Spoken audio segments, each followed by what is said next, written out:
Good morning बच्चों। BA second year economics के paper micro economics अर्थात व्यष्टि अर्थशास्त्र में हमने गत कक्षा में उत्पादन की 3 अवस्थाओं को पढ़ा। आज हम समोत्पत्ति वक्र के बारे में पढ़ेंगे। समोत्पत्ति वक्र को समुत्पाद वक्र भी कहते हैं।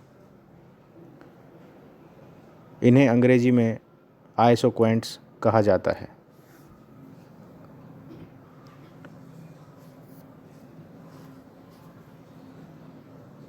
समोत्पत्ति वक्र उत्पादन के क्षेत्र में प्रयोग किए जाते हैं। परिभाषा के रूप में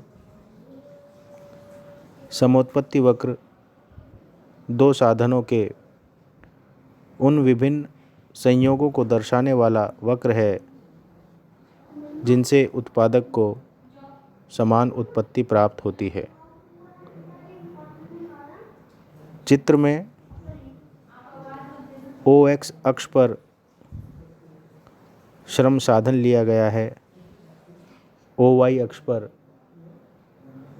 पूंजी साधन लिया गया है। Q1 समोत्पत्ति वक्र है जिस पर A एवं B बिंदु दर्शाए गए हैं। समुत्पाद वक्र या समोत्पत्ति वक्र एवं अनधिमान वक्र या उदासीनता वक्र, इनमें भेद पाया जाता है।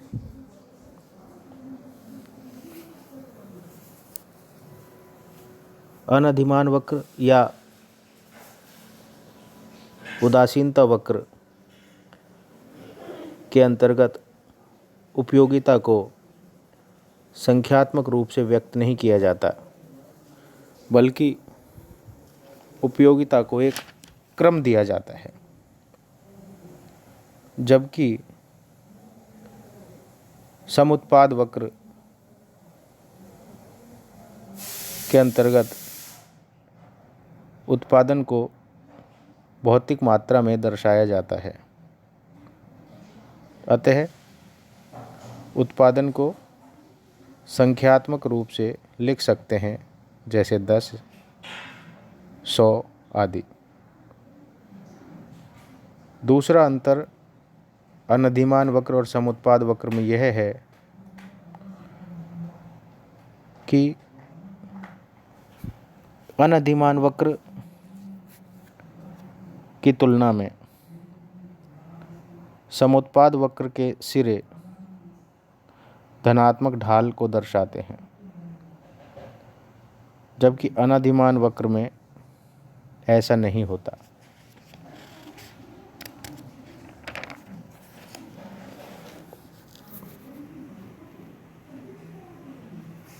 समोत्पत्ति वक्र के साथ एक अन्य धारणा और जुड़ी है, जो है परिधि रेखा की धारणा। परिधि रेखाएं ऋज रेखाएं भी कहलाती हैं। ऋज रेखाएं आर्थिक क्षेत्र को अनार्थिक क्षेत्र से पृथक करती हैं तथा इन पर या तो श्रम की सीमांत उत्पादकता शून्य होती है या पूंजी की सीमांत उत्पादकता शून्य होती है। समोत्पत्ति वक्र के ऊपर हम ऋज रेखाएं बना सकते हैं। ये ऋज रेखाएं 2 प्रकार की होती हैं। निचली ऋज रेखा और दूसरी ऊपरी ऋज रेखा। चित्र के अनुसार OX अक्ष पर श्रम की मात्रा ली गई है, OY अक्ष पर पूंजी की मात्रा ली गई है। OK एवं OL 2 ऋज रेखाएं हैं। ऋज रेखाओं से पहले हम यह देखें कि हमने 3 समोत्पत्ति वक्रों का निर्माण किया है, Q1, Q2 एवं Q3। समोत्पत्ति वक्र के जो भाग धनात्मक ढाल के हो जाते हैं, जहाँ से वे मुड़ना शुरू कर देते हैं, यदि इन बिंदुओं को मिला दिया जाए तो एक रेखा मूल बिंदु से होकर इन बिंदुओं से होकर गुजरती है। ये रेखाएं ही ऋज रेखाएं हैं। चित्र में OL ऋज रेखा निचली ऋज रेखा है एवं OK ऋज रेखा ऊपरी ऋज रेखा है।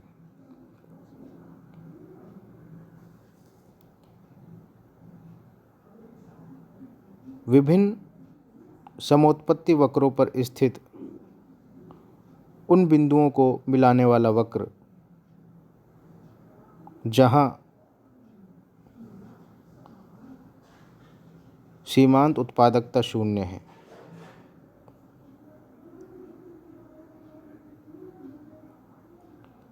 दूसरी ओर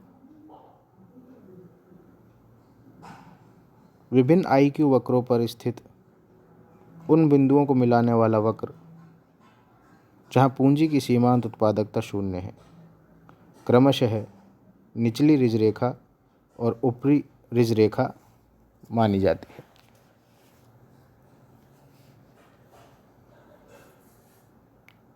निचली ऋज रेखा में जिस बिंदु पर श्रम की सीमांत उत्पादकता शून्य है,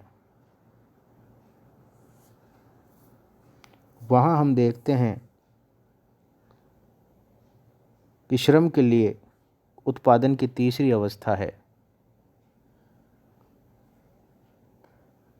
ऊपरी ऋज रेखा के बिंदुओं पर जहाँ पूंजी की सीमांत उत्पादकता शून्य है, उसके ऊपर श्रम की उत्पादन की प्रथम अवस्था है। इसे हम इस प्रकार भी व्यक्त कर सकते हैं कि श्रम के द्वारा उत्पादन की प्रथम अवस्था पूंजी के द्वारा उत्पादन की तीसरी अवस्था कहलाती है। इसी प्रकार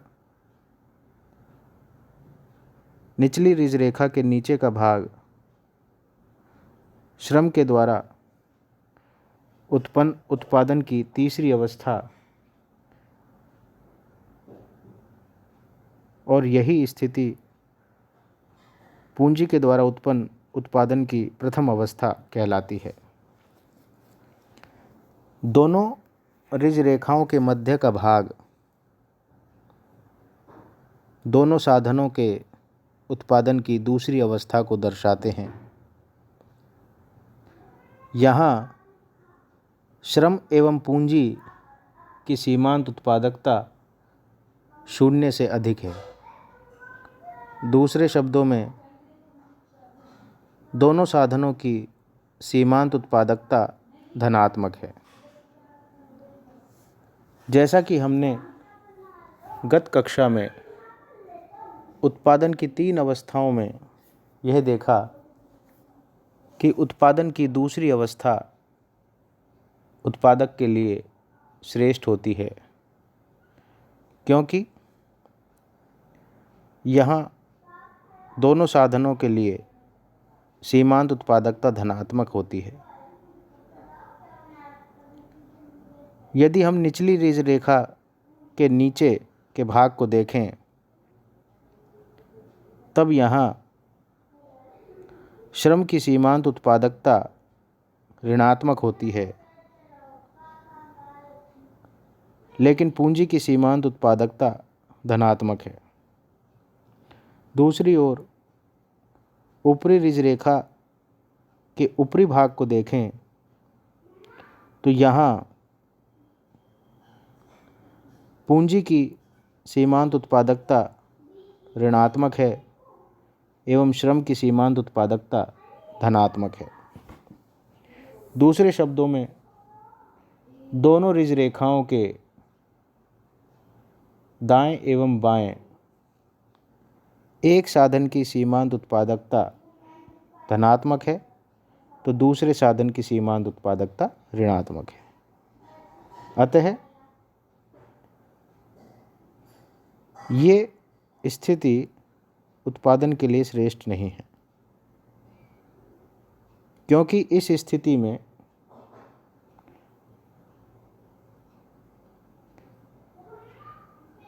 एक साधन के लिए उत्पादन की प्रथम अवस्था है तो दूसरे साधन के लिए उत्पादन की तीसरी अवस्था है। दूसरी ओर हम देखें, ऋज रेखाओं के मध्य का भाग उत्पादन की दूसरी अवस्था को बतलाता है और यह श्रेष्ठ अवस्था भी है,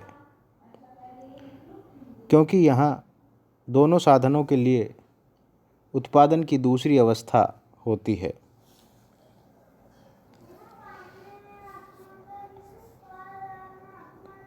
जहाँ साधनों की सीमांत उत्पादकता समोत्पत्ति वक्र पर शून्य है, वहाँ समोत्पत्ति वक्र का ढाल शून्य होता है। मध्य स्थित क्षेत्र को आर्थिक क्षेत्र कहा जाता है, जो कि उत्पादन की द्वितीय अवस्था को बतलाता है। एक और तथ्य है कि जब हम ये कहें कि श्रम की सीमांत उत्पादकता शून्य है, तो इसका अर्थ है कि श्रम का गहन मार्जिन पर प्रयोग किया जा रहा है। दूसरी ओर जब पूंजी की सीमांत उत्पादकता को शून्य कहा जाता है, तो पूंजी का गहन मार्जिन पर प्रयोग कहा जाता है।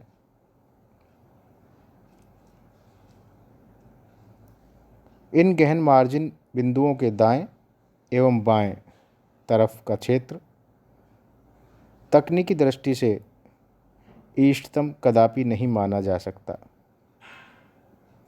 क्योंकि इसके एक या दोनों साधनों की मात्रा बढ़ाने पर भी उत्पादन की मात्रा वही रहती है, जबकि लागत बढ़ जाती है।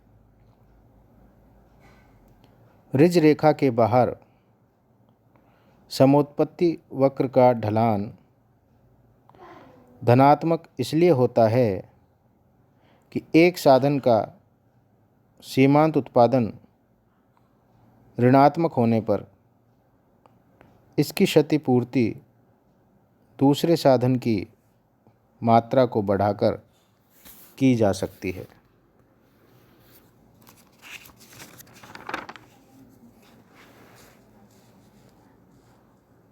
ऋज रेखाओं के मध्य का क्षेत्र ही आर्थिक क्षेत्र है, जहाँ दोनों साधनों के सीमांत उत्पादकता धनात्मक है। ऐसा तभी होता है जब समोत्पत्ति वक्र मूल बिंदु से उन्नतोत्तर अर्थात कॉन्वेक्स होता है। इस प्रकार स्पष्ट है कि हम उत्पादन की तीन अवस्थाओं को केवल कुल उत्पादन वक्र, औसत उत्पादन वक्र एवं सीमांत उत्पादन वक्र के द्वारा ही स्पष्ट नहीं कर सकते, बल्कि समोत्पत्ति वक्र एवं ऋज रेखाओं के माध्यम से भी उत्पादन की तीन अवस्थाओं को स्पष्ट कर सकते हैं। और स्पष्टतः इनके माध्यम से साधनों के लिए उत्पादन की तीनों अवस्थाओं को स्पष्ट कर सकते हैं, किस साधन की सीमांत उत्पादकता ऋणात्मक या धनात्मक होगी, यह भी बतला सकते हैं। और किस स्थिति में दोनों साधनों की सीमांत उत्पादकता धनात्मक होती है, यह भी स्पष्ट कर सकते हैं। ऋज रेखाओं के मध्य के क्षेत्र को आर्थिक क्षेत्र कहा गया है, यानी कि यही वह क्षेत्र है जहां उत्पादक उत्पादन करना पसंद करता है। इसे भी समोत्पत्ति वक्र और ऋज रेखाओं के माध्यम से स्पष्ट कर सकते हैं।